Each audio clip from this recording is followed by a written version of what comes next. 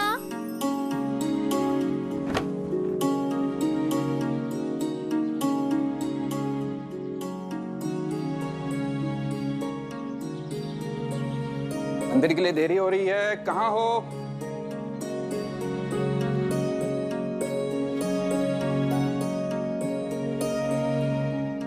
बाबा। हाँ? आइए। क्या हुआ? बैठिए। क्या हुआ? अरे बैठिए तो। अरे पर हुआ क्या?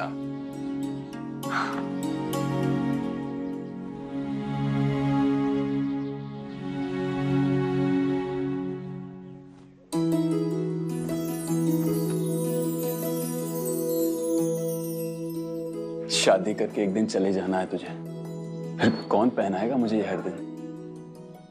यमुना, रसोई में जो काम बाकी है पूरा कर ले बेटा, जा। हो आई। जा। शादी करके चले जाना है, कोई रिश्ता तय होगा तब ना। क्यों? तुम्हारी मौसी के जान पहचान में है ना कोई, तुमने कहा था ऐसा। यमुना की शादी की उम्र बीतती जा रही, इसीलिए ये रिश्ता तो हाथ से चला गया। लेकिन अगर ऐसा ही चलता रहा तो कौन करेगा हमारी यमुना से शादी?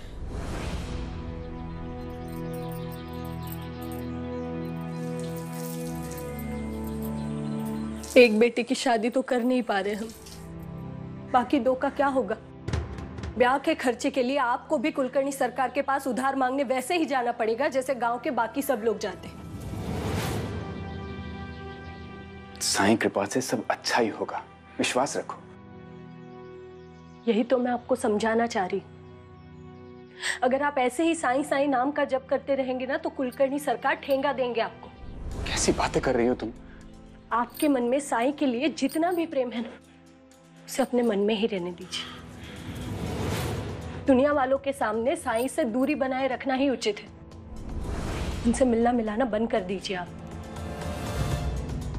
उनका क्या है, आज यहां तो कल कहीं और, ना आगे कोई ना पीछे। आप तीन बेटियों के पिता हैं, समझदारी से काम लीजिए, वरना जिंदगी भर तीनों बेटियों का बोझ नहीं उठा पाएंगे आप।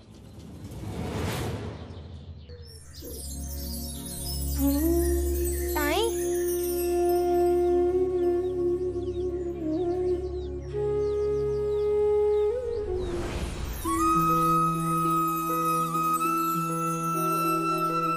साईं, आजी ने कसम वापस ले ली है।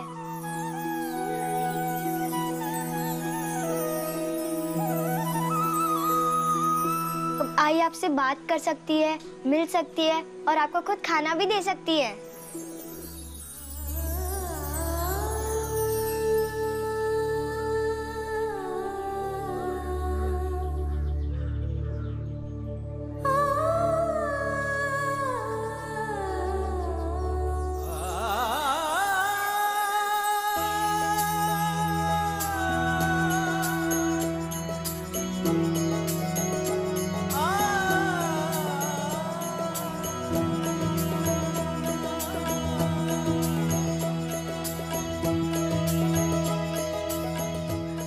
तुम्हारे सामने आकर भी तुमसे मुंह फेरना, बात ना करना,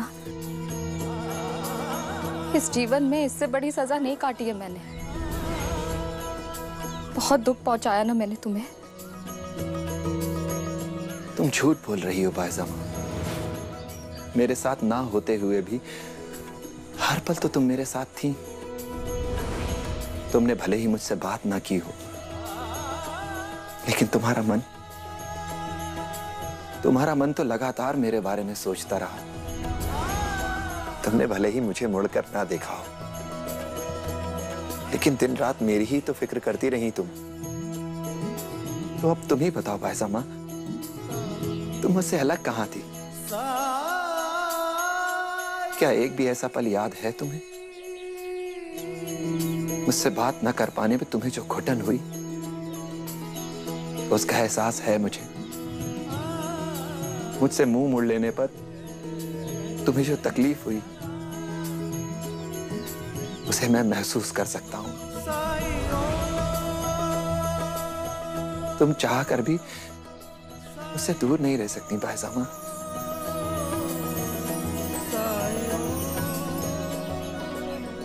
हे पांडुरंगा, ये आई भी ना तुमसे नहीं मिलती है तो रोती है, अब मिल गई तो भी रो रही है।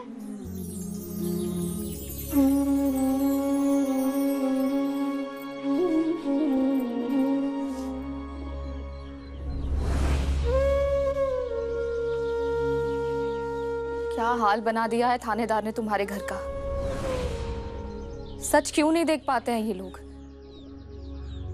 सब इंसान है बायजामा, सबकी अपनी अपनी कमजोरियां हैं।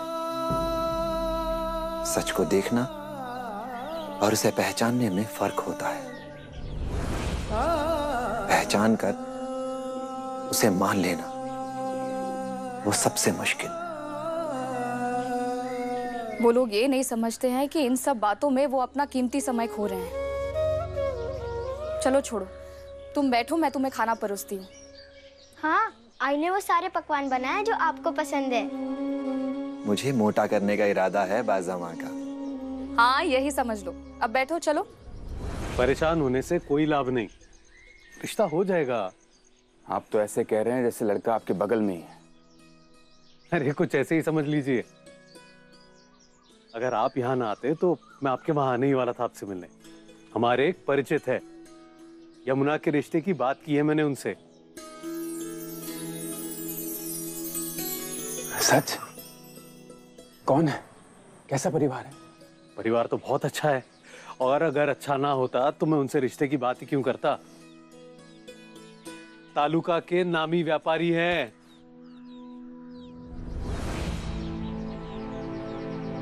तालुका के नामी व्यापारी हैं? वो लोग दहेज तो... काश दहेज जैसी बुरी प्रथा को खत्म करना मेरे हाथ में होता, पर यह प्रथा तो युगों से चलती आ रही है, रोग की तरह फैलते जा रही है। जब तक समाज नहीं बदलेगा, सोच नहीं बदलेगी, तब तक कुछ नहीं बदलेगा। मैं आज ही बुलावा भेजता हूं उन्हें। खंडोबा ने 3 बेटियां थी। इतना धन भी दे देता कि तीनों का विवाह अच्छे से कर सकता। खंडोबा जी ने आपको 3 कन्याएं दी है, और कन्या तो सबसे बड़ा धन होता है, और कन्यादान सबके नसीब में नहीं होता। इसे खंडोबा जी का आशीर्वाद समझिए। चिंता मत कीजिए, सब ठीक हो जाएगा।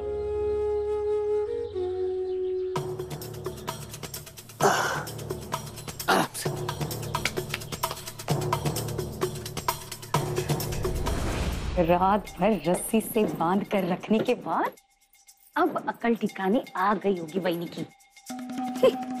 खुद को बहुत होशियार समझती है ना, अब समझ में आएगा।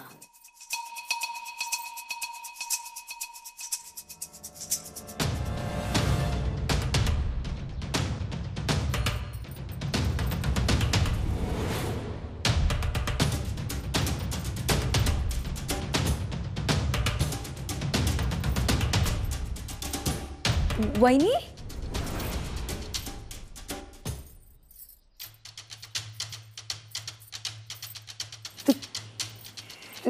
तुम वहां थी ना? किसने छोड़ा तुम्हें? ये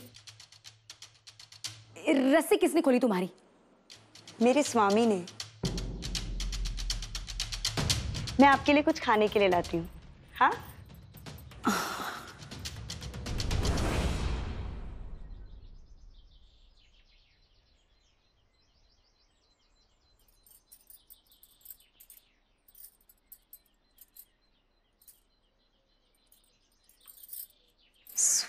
वामी ने?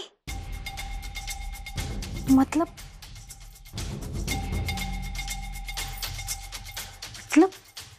दादा ने इस चुड़ैल को क्यों छोड़ा? दादा कब से चोरू का गुलाम बन गया? अगर ऐसा हुआ है ना तो बिल्कुल अच्छा नहीं हुआ है। अगर ये दोनों मिल गए ना तो मुझे वापस मेरे उस सड़े हुए ससुराल में जाना पड़ेगा। नहीं, ऐसा नहीं होगा। मैं ऐसा होने नहीं दूंगी।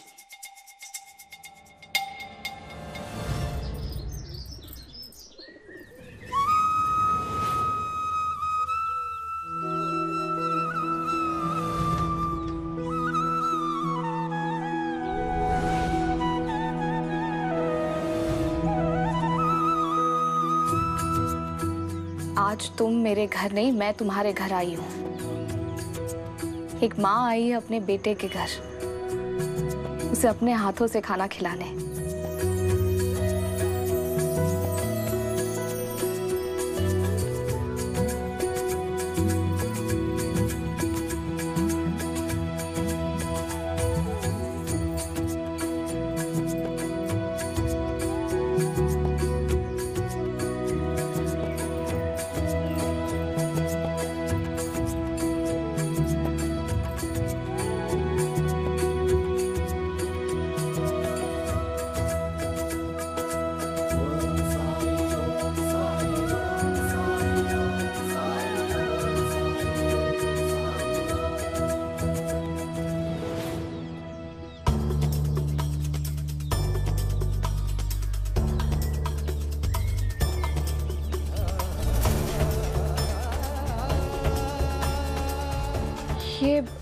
ये क्या हुआ है तुम्हारे हाथ में?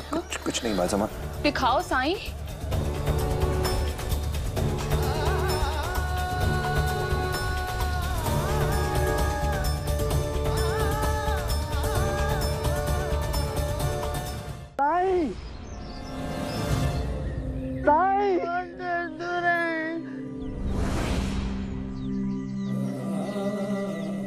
साईं, उसे गोद से उतारो और जमीन पर सीधा लिटा दो। नहीं नहीं नहीं करो।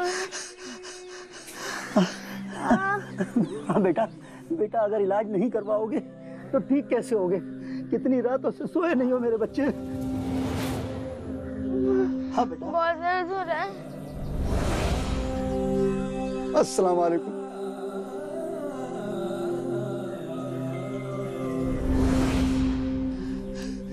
मैं उस्मान पूरे शिरडी में ढूंढा तो लोगों ने बताया कि आप यहाँ मिलेंगे, इसलिए बच्चे को यहाँ ले आया।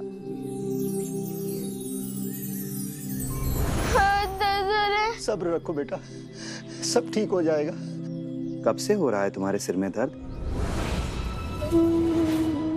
बताओ तो सही, तुम्हारे सिर में कब से दर्द हो रहा है? सिर में नहीं, कान में दर्द हो रहा है। कौन से कान में? ये वाले।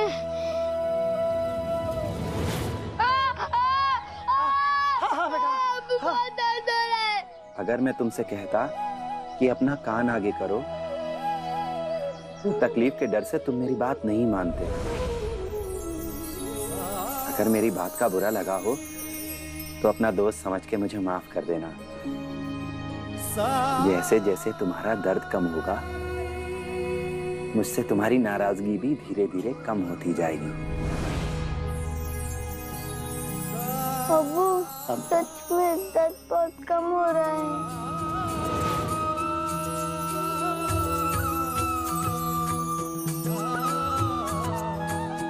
सच ही कहा था सबने, आप इंसान नहीं फरिश्ता है। फरिश्ता तो हर इंसान होता है किसी न किसी के लिए।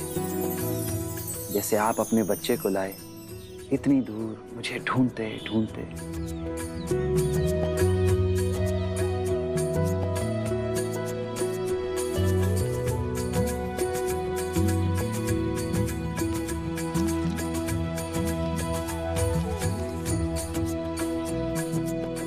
ये लीजिए, इसका लेप बनाकर कान पर सुबह शाम लगाते रहिए, कान पूरी तरह ठीक हो जाएगा। राम जी भला करें। साईं, आपको मैं ज्यादा कुछ तो दे नहीं सकता। ये छोटा सा नजराना है। नहीं उस्मान भाई, जब धरती मुझसे इन जड़ी बूटियों के बदले कुछ नहीं मांगती, तो फिर भला मैं कौन होता हूं आपसे कुछ मांगने वाला।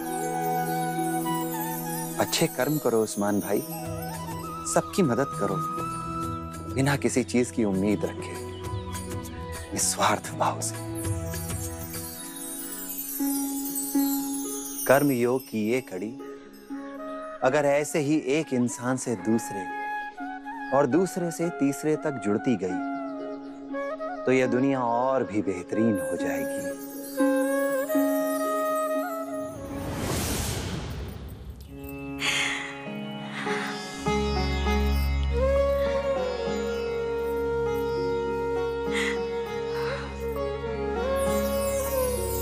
मैं खुद भी नहीं जानती कल रात क्या हुआ, कैसे मेरी रस्सी खुल गई और मैं उस कमरे से बाहर आ गई। ये तो कोई चमत्कार ही था, और ऐसे चमत्कार तो आप ही करते हैं। आप ही तो है इस पूरे जगत के पालनहार, है ना स्वामी? राम कृष्ण हरि राम कृष्ण हरि राम कृष्ण हरि राम कृष्ण राम कृष्ण हरि राम कृष्ण हरि राम कृष्ण हरि। अरे ये आप लोग क्या कर रहे हो? मत ले जाओ सामान। अरे आप कुछ कहते क्यों नहीं? देखो हमारा सामान लेके जा रहे हैं, चलिए ना, कुछ बोलिए ना, क्यों चुप है आप?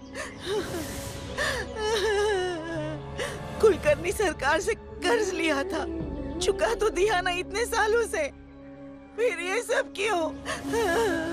जो चुकाया था वो ब्याज था, असल नहीं भरोगे तो उसका नुकसान क्या सरकार उठाएंगे? चलो जल्दी जल्दी। असल तो हमने भर दिया ना, हिसाब तो समझा दो। हिसाब समझाओ हैं? पंता जी, वो कुछ पूछ रही हैं, उसका जवाब नहीं देंगे?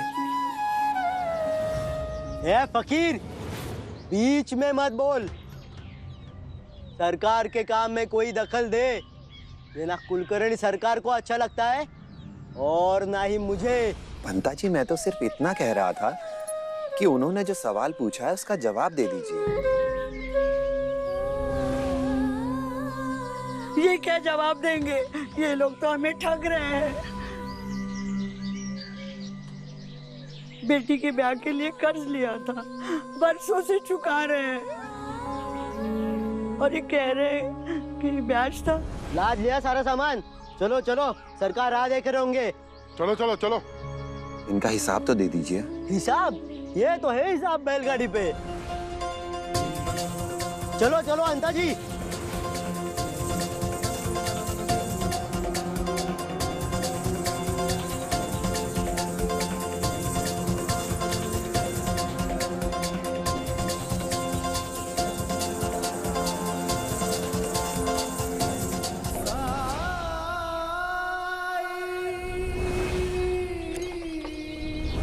क्या हुआ? क्यों रुके हो? भारी है सामान, बेल्ट खींच नहीं पा रहे। अंता जी मदद करो। हाँ, आप भी चलिए। चलो।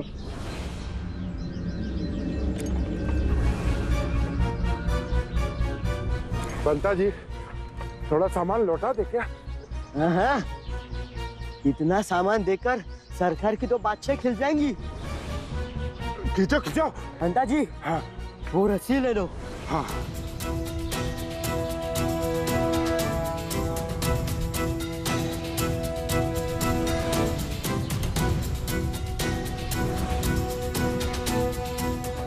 तुम लोग क्या खड़े खड़े तमाशा देख रहे हो? जाओ अपना अपना काम करो, चलो निकलो। अंता जी।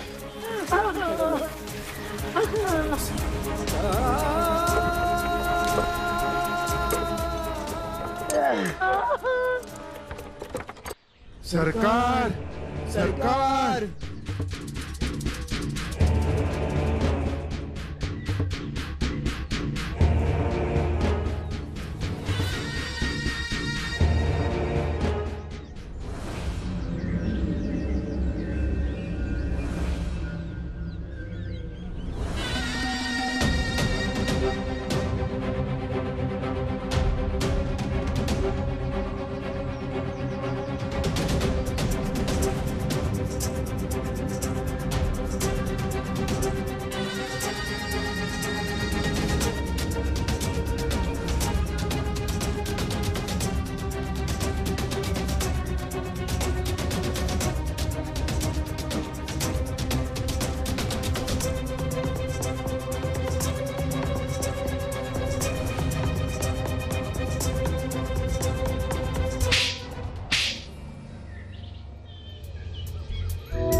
ये क्या लाए तुम दोनों?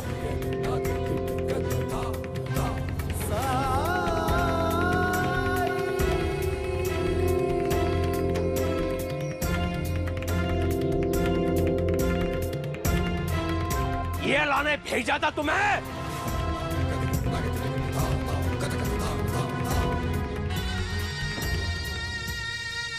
इस मायावी ने बैलगाड़ी पता नहीं कब। और तुम दोनों सोते रह गए। नहीं, जगे हुए थे दोनों और पूरी मेहनत से खींचते रहे। गलती बस इतनी की कि एक बार भी पलटकर ये नहीं देखा कि जिसे खींच रहे हैं वो सही है या गलत।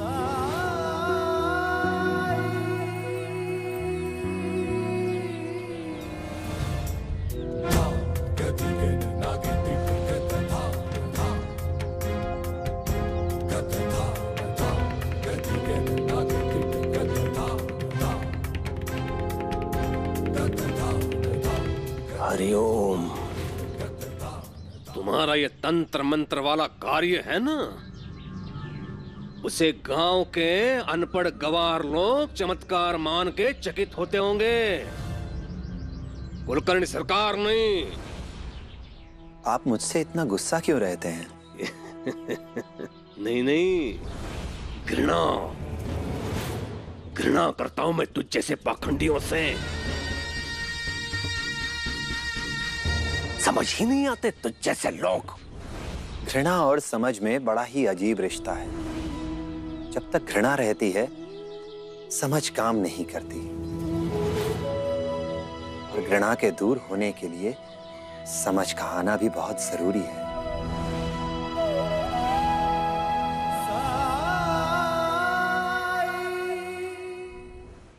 क्या चाहते हो? क्यों कर रहे हो ये सब? क्या सिद्ध करना चाहते हो तुम? कुछ भी नहीं। तो बार बार मेरे कार्य में हस्तक्षेप क्यों? समझता क्यों नहीं मैं तुझ जैसा बैरागी नहीं हूं। वैध होने के साथ साथ मैं साहूकार हूं शिरडी का। सुद पर ऋण देता हूं लोगों को। ब्याज और असल वसूल करना मेरा अधिकार है, और ये सब तेरे समझ से परे है।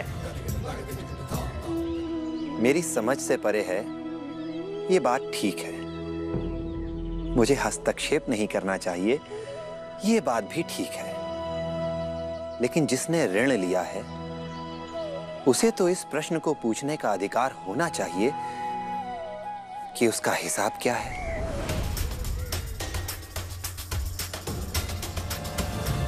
प्रश्न?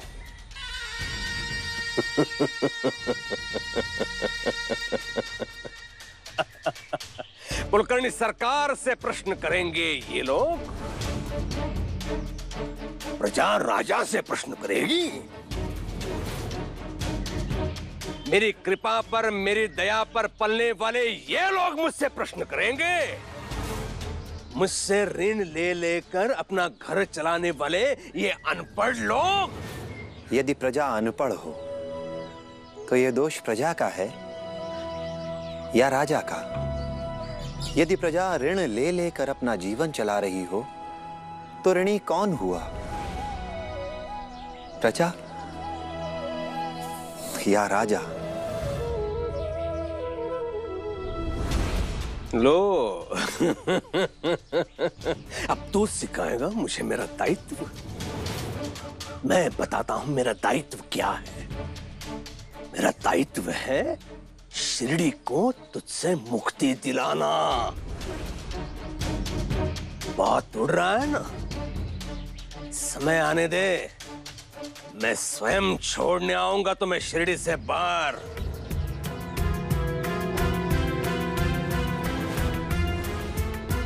शिरडी मेरे गुरु का स्थान है, मेरी मां का घर है, और मुझे यहां से कोई नहीं निकाल सकता, कोई भी नहीं।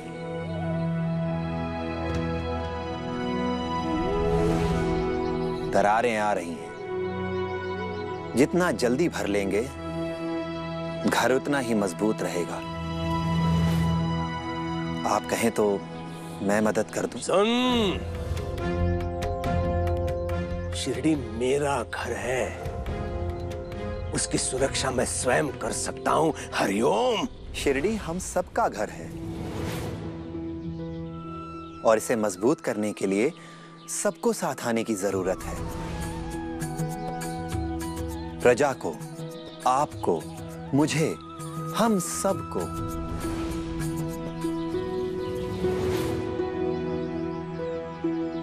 बहुत प्यास लगी है, कोई पानी पिलाएगा?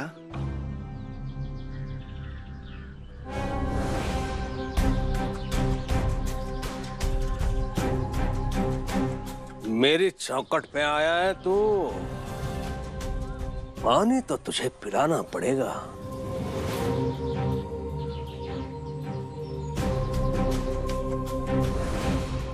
कोई जल पिलाओ इसे।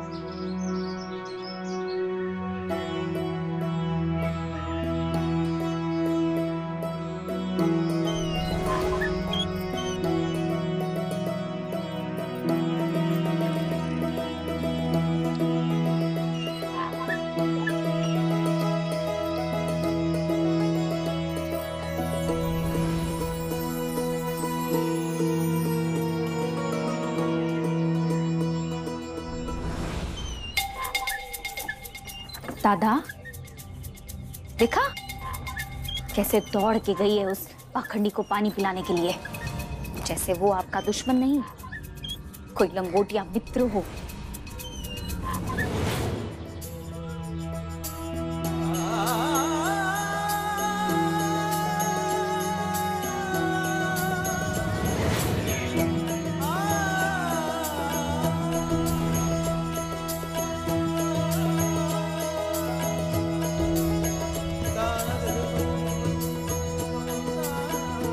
राम कृष्ण हरि,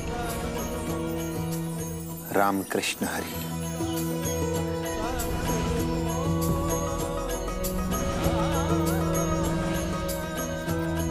तो कल रात जो चमत्कार हुआ वो साईं ने मेरी तकलीफ दूर की। हाँ, और ये खाओ, आपके हाथों पर। रस्सियां किसी के भी हाथों में हो, घाव मुझे ही मिलते हैं।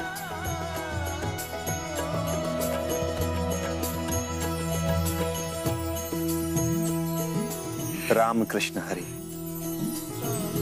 राम कृष्ण हरि।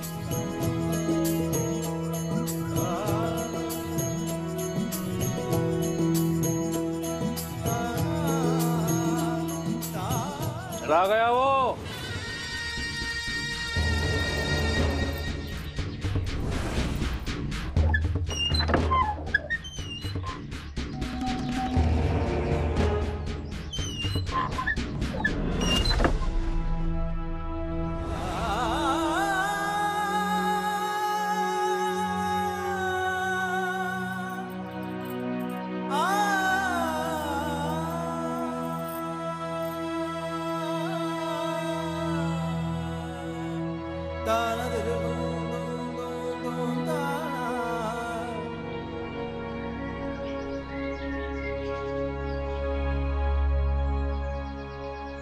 अच्छा अप्पा, मैं चलता हूँ। अभी से तैयारियां शुरू करूंगा, तब जाकर पैसों का प्रबंध हो पाएगा। थोड़ा समय लगेगा। आप इतने चिंतित क्यों हैं? सब ठीक हो जाएगा। और आपकी बेटी यमुना कितनी सुशील और गुणवान है, देखिएगा उसकी शादी किसी अच्छे और बड़े परिवार में ही होगी। सही कह रहे हैं ये। यमुना के लिए लड़का ढूंढने में कोई मुश्किल नहीं होगी। देखिए वाइजा कितना खुश है अपने बेटे साई से मिलकर। मां ने कसम जो वापस ली है। हाँ बाबा, आज तो आई ने अपने सामने बिठाकर साई को खाना खिलाया है। अरे अच्छा, मैं चलता हूँ। रुकिए महालसापति जी, मुझे आप दोनों से एक जरूरी बात करनी है, साई के बारे में। साई के बारे? हाँ काका, बहुत सारे निशान देखे आज साई के हाथों में, नीले काले निशान। क्या हुआ? साई बताता कहाँ है? देखकर तो ऐसा लगा जैसे किसी कीड़े ने काटा है। अब सोता भी तो खंडर में जमीन पे है, फिर ऐसा ही होगा ना। इसलिए मैंने सोचा है कि अगर हम साई के सोने के लिए कोई पलंग का इंतजाम कर दे तो। बिल्कुल, तो फिर आज ही चलते हैं खंडर। पलंग कहाँ और कैसे लगाना है ये भी देख लेंगे। मेरे एक मित्र है नाना साहब, वो लकड़ियों का बंदोबस्त कर देंगे।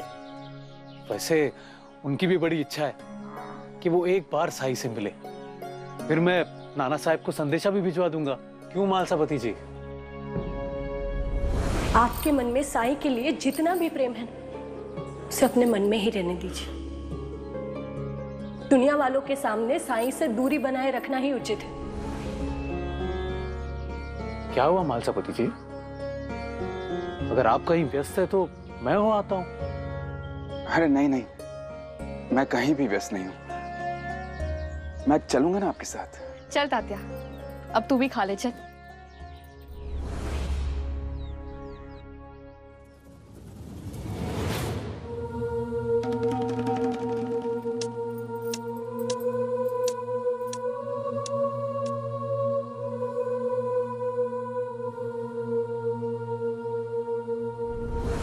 सरकार,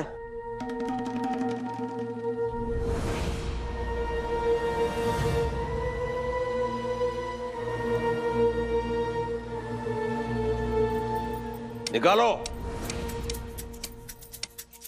सबका हिसाब निकालो। जिसका एक आना भी शेष है, आज सबका हिसाब कर देंगे। बता देते हैं असल और ब्याज में अंतर। सरकार। कराए घनश्याम से वसूली? नहीं हुआ सरकार।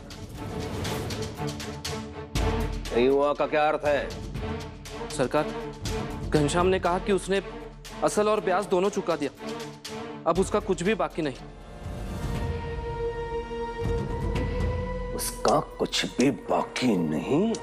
ये उससे किसने कहा? वो बुढ़िया जिसका सामान लेने गए थे अंताजी पंताजी। वो समझाती फिरती है सबको कि अपना हिसाब अपने पास रखो। साईं के बताए रास्ते पर चलने के लिए भड़का रही सबको, पढ़ाई करो, जाहिल मत रहो। कहती है सब पढ़े लिखे होंगे तो कोई साहूकार उनके साथ बेईमानी नहीं कर पाएगा। हरिओम। सरकार को बेईमान कहा? देख रहे हो दादा, पहले गांव वालों को भरगलाना, फिर अपने आप को वैद कहना। ये सब कम था कि अब तुम्हारी साहूकारी पर भी प्रश्न उठा रहा है वो बैरागी।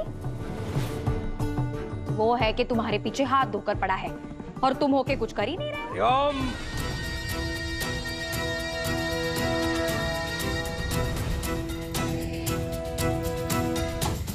दादा,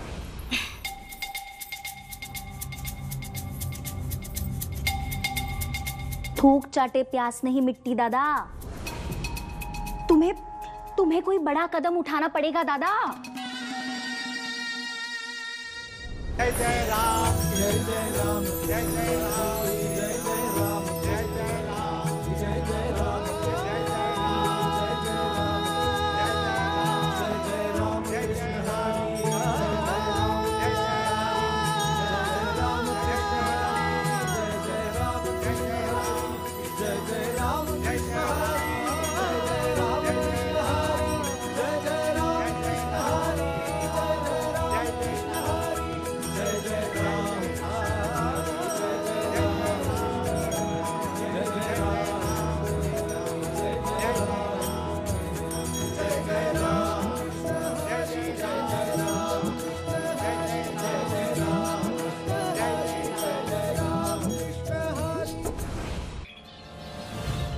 हिसाब खोलो पंता जी।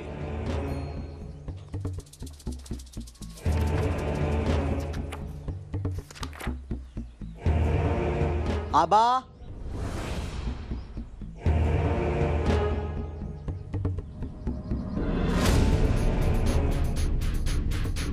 हरिओम। पढ़ना जानता है? हाँ सरकार।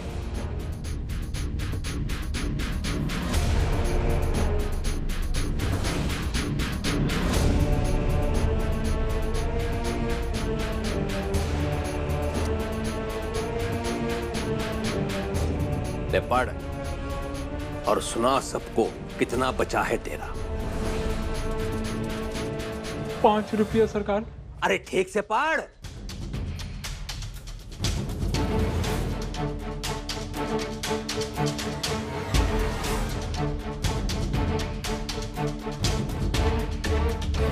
देखो 7 है और इसने कितना पढ़ा? 5। 7 को 5 पड़ता है?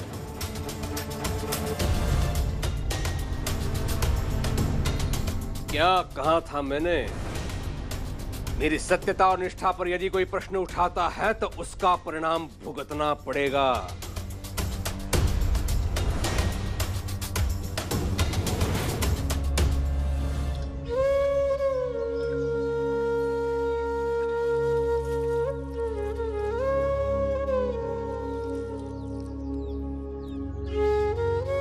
सेवा करते करते तुम अपने आप को भी भूल चुके हो और वहां घर पर तुम्हारी माँ। क्या कहा बाईजामा ने? क्या कहेगी तुम्हारी माँ? तुम्हारी तकलीफ देखकर उसे भी बहुत तकलीफ होती है।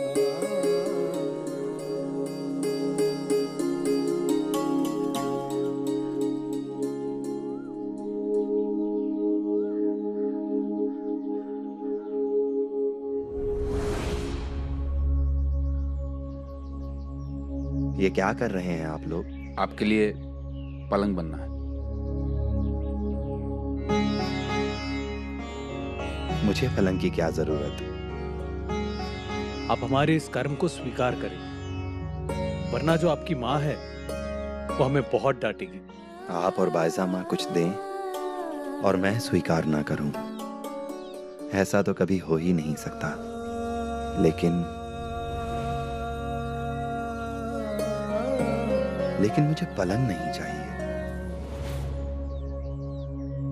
अगर आप कुछ देना ही चाहते हैं तो मुझे लकड़ियां दे दीजिए, बाकी मैं खुद बना लूंगा। लेकिन ऐसे कैसे? विश्वास कीजिए, मैं बना लूंगा। अपा, पलंग साईं के लिए बनना है। उन्हें जैसा चाहिए वो बना लेंगे, तो उन्हें लकड़ी दे देते हैं और हम भी चलते हैं। वैसे भी बहुत काम है आज। अच्छा, अनुमति दीजिए। कर्म योग सिर्फ बाहरी दुनिया के लिए नहीं, सबसे बड़ा कर्म तो अपने परिवार के लिए होता है।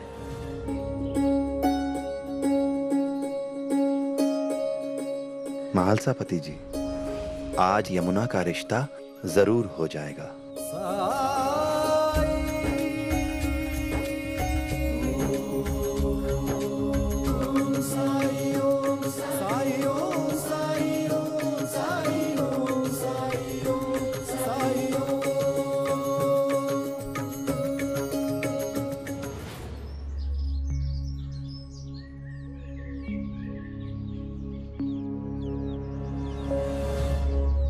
अब यहाँ तक आ ही गए तो अंदर भी चलते हैं ना। इसमें घबराने वाली क्या बात है? तुम नहीं समझोगी भामा। हम बिना बताए यहाँ आ गए। ये बात सरकार। आप देख लीजिएगा, वो हमारी मजबूरी जरूर समझेंगी।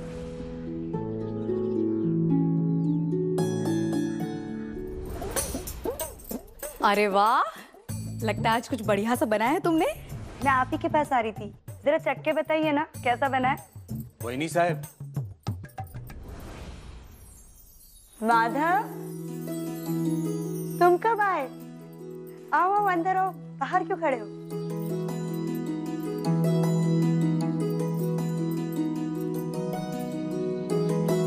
ये मेरी पत्नी भामा, मुझे समाचार मिला था माधव ने शादी कर ली।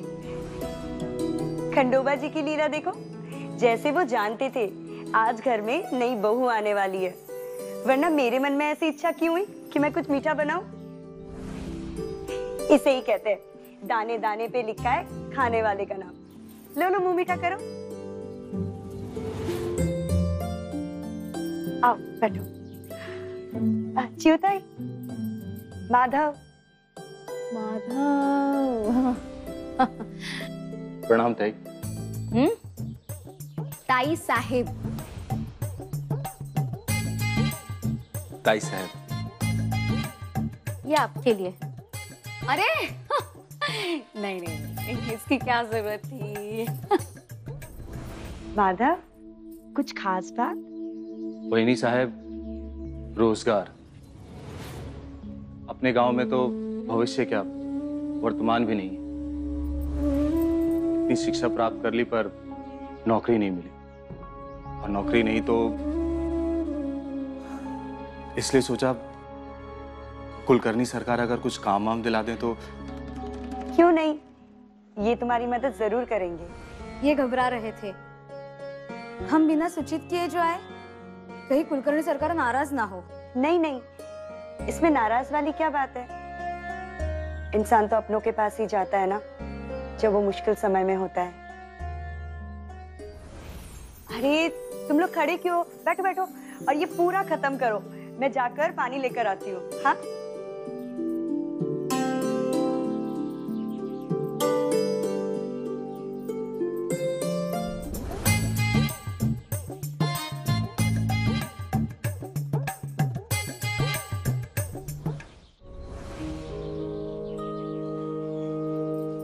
आ गए आप? हाँ।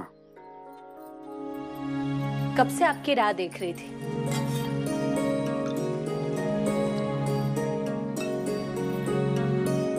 ये लीजिए।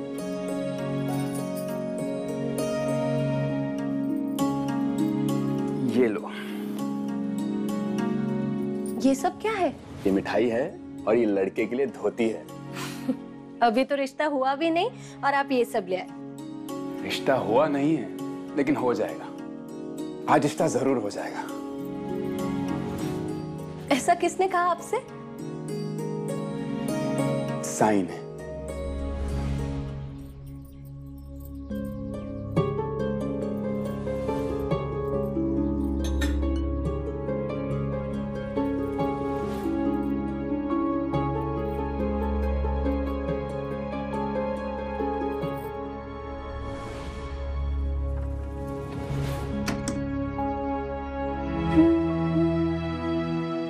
भिक्षा दे माई।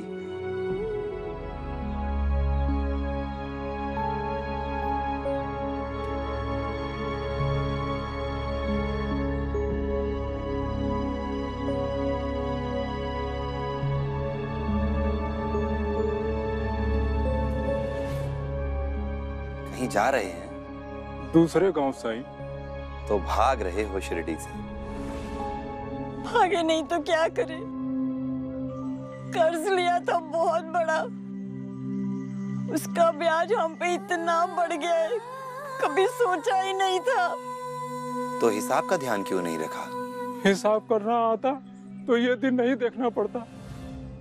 गरीब का कोई नहीं है, भगवान की बहुत सेवा की है। इन्होंने कभी कोई गलत काम नहीं किया, हमेशा दूसरों की मदद की है।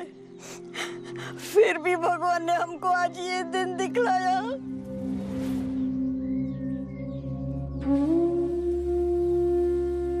और आज उसी भगवान को सीने से लगाए दूसरे गांव जा रही हूं।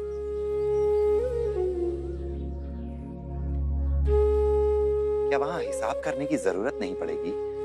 हमारे पास और कोई रास्ता ही नहीं है,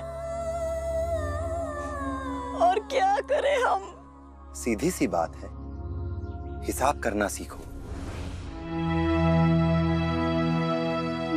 इस उम्र में सीखने की ना कोई उम्र होती है और ना ही कोई सीमा।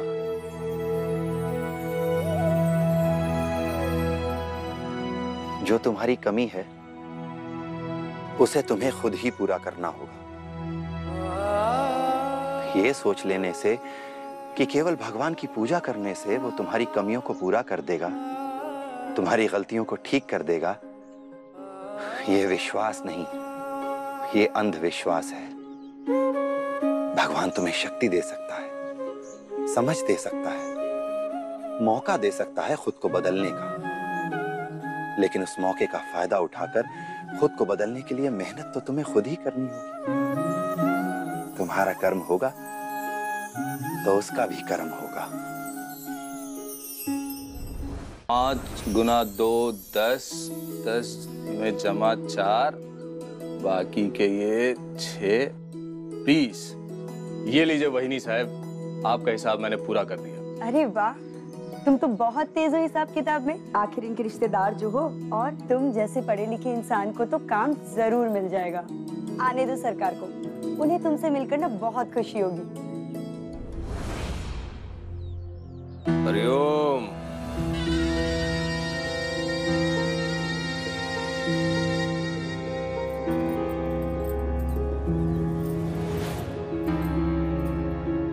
हरिओम। सरकार, मेरी पत्नी भामा। ना ये तुम्हारा ससुराल है और ना ये तुम्हारा मायका कि मुंह उठाए चले आए। अहो, माधव बहुत पढ़ा लिखा है और हिसाब किताब भी जानता है। हरिओम, ये मेरा घर है, धर्मशाला नहीं। मैं जानता हूं मुझसे गलती हुई, मुझे सूचना देकर आना चाहिए था। मुझे माफ कर दीजिए, हम लौट जाएंगे आज ही। आज नहीं, अभी। अहो, पहुंचते पहुंचते बहुत रात हो जाएगी। आज रात अगर ये लोग यहीं बिताए तो। हरिओम।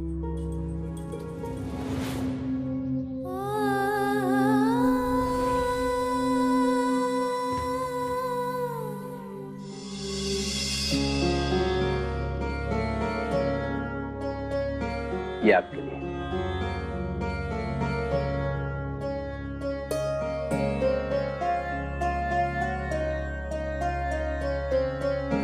अप्पा पाटिल जी से आपके परिवार का वर्णन सुनते ही लगा कि हाँ, ऐसी संस्कारों वाली कन्या हमारे घर में बहू बनकर आ जाए तो हमारी तो 7 पुश्तों का कल्याण हो जाए। व्यापारी हूँ, बहुत कुछ मिला है मुझे राम जी की दया से। यमुना को किसी बात की कोई तकलीफ नहीं होगी। अब मैं क्या कहूं, मुझे तो विश्वास ही नहीं हो रहा है। जैसे परिवार की कल्पना अपनी यमुना के लिए मैंने की थी, बिल्कुल वैसा ही है।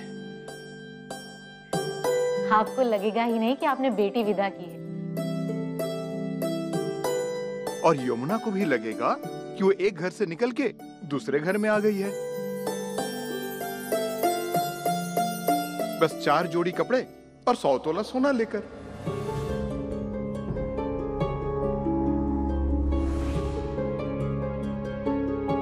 100 तोला सोना? ये तो बस बच्चों की खुशी के लिए। अपने लिए तो हमारे पास बहुत कुछ है, श्री राम जी की दया से। पर 100 तोला सोना तो।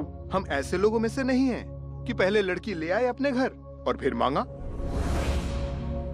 जो भी बात है पहले साफ साफ कह देना अच्छा होता है। और आपके लिए 100 तोला सोना देना कोई बड़ी बात थोड़ी ही ना होनी चाहिए। आप सुनार जो ठहरे, आप हमें कल तक बता दीजिए कि हो पाएगा या नहीं, क्योंकि और भी कई सारे रिश्ते आए हैं। हमने उनको रोक के रखा है कि पहले आपसे मिल लेते हैं। कल तक? कल तक क्यों? अब इसमें सोच विचार के लिए कुछ बचा ही क्या है?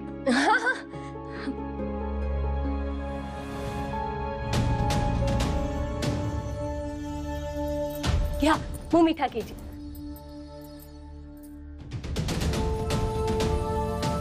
इसका मतलब रिश्ता पक्का।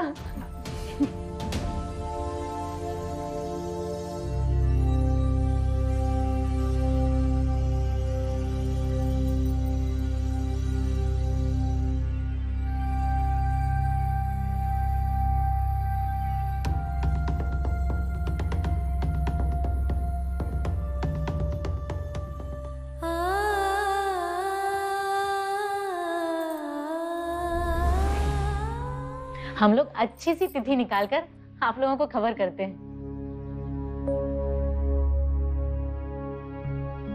अच्छा मालसापति जी, हम लोग चलते हैं। अच्छा अप्पा जी, मिलते हैं।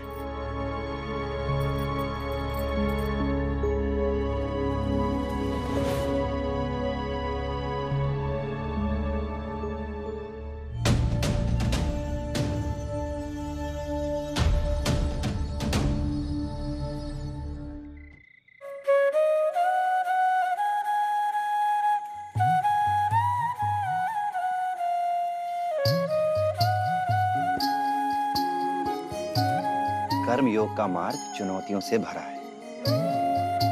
चुनौतियों से हारते हैं या उन्हें पार करते हैं। यही खेल है जीवन का।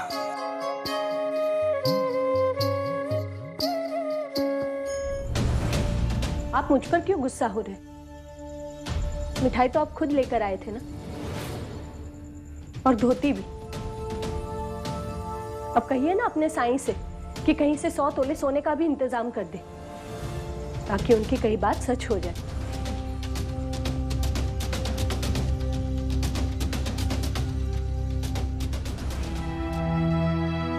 साईं ने कहा ना, होगा, जरूर होगा।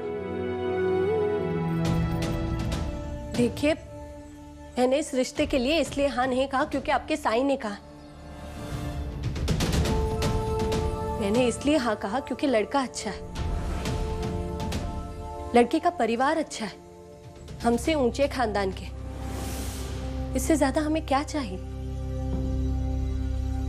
तो ये साईं साईं की रट लगाना अब छोड़ दीजिए। तो ये सोचिए कि 100 तोले सोने का इंतजाम कैसे और कहां से होगा। अगर ये रिश्ता टूट गया तो बहुत बदनामी होगी। फिर जिंदगी भर बैठकर खिलाते रहिएगा इन 3 लड़कियों को। 100 तोला सोना जानती हो कितना होता है? कहां से लाऊंगा मैं इतना सोना? कैसे संभव होगा ये सब?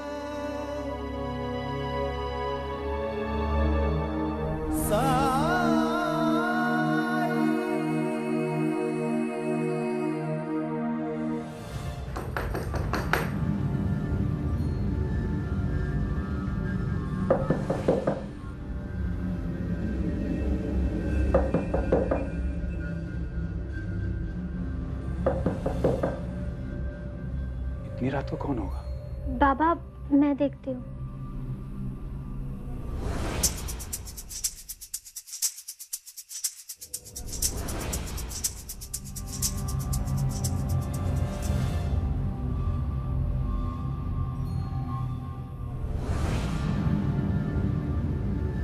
आप कौन?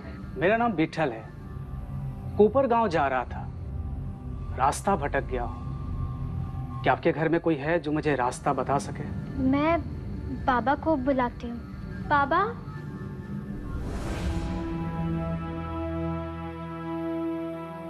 नमस्ते। नमस्ते जी। रास्ता तो मैं आपको बता दूंगा, लेकिन आप पहले अंदर तो आइए। आइए आइए, बैठिए।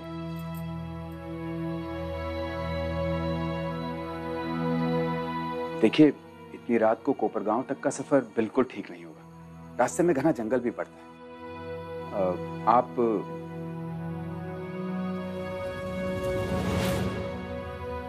आज रात हमारे घर ही रुक जाइए, कल सवेरे निकल जाइएगा। आभार। आभार कैसा? अतिथि तो देवता समान होते हैं।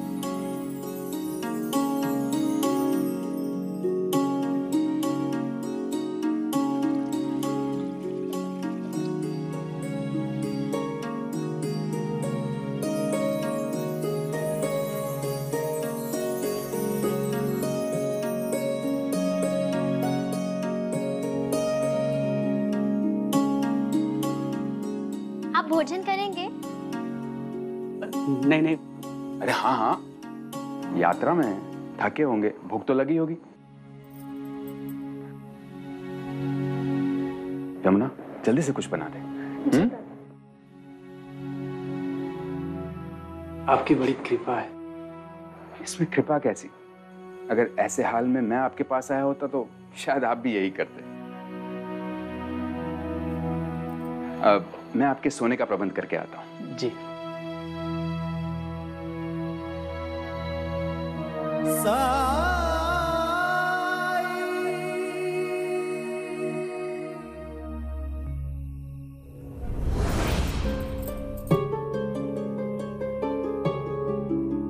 घर में इतनी परेशानी है और ये चली है भाकरी बनाने।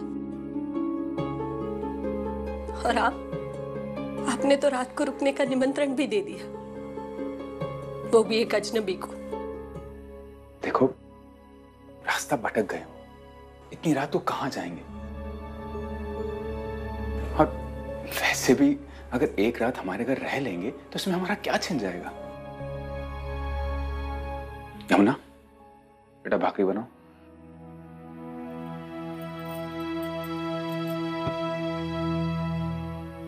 बेटी की शादी में 100 तोला सोना कहां से आएगा, इसकी फिक्र है आपको?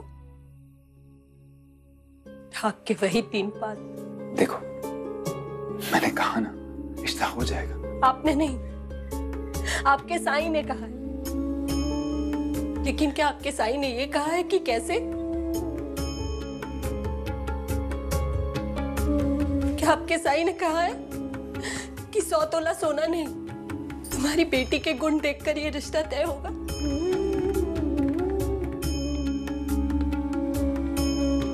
नहीं ना? आप सच्चाई में जीना शुरू कर दीजिए। और सच्चाई यही है कि अगर हमारे पास 100 तोला सोना है तो ये रिश्ता तय होगा, नहीं तो नहीं होगा।